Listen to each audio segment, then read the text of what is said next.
शुक्लाम्बरधरं विष्णुं शशिवर्णं चतुर्भुजं प्रसन्नवदनं ध्यायेत् सर्वविघ्नोपशान्तये व्यासं वसिष्ठनप्तारं शक्तेः पौत्रमकल्मषम् पराशरात्मजं वन्दे शुकतातं तपोनिधिं व्यासाय विष्णुरूपाय व्यासरूपाय विष्णवे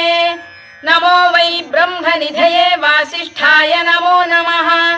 अविकाराय शुद्धाय नित्याय परमात्मने सदैकरूपरूपाय विष्णवे सर्वजिष्णवे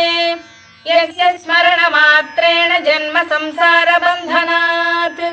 विमुच्यते नमस्तस्मै विष्णवे प्रभविष्णवे ॐ नमो विष्णवे प्रभविष्णवे। श्रीवैशम्पायन उवाच श्रुत्वा धर्मानशेषेण पावनानि च सर्वशः युधिष्ठिर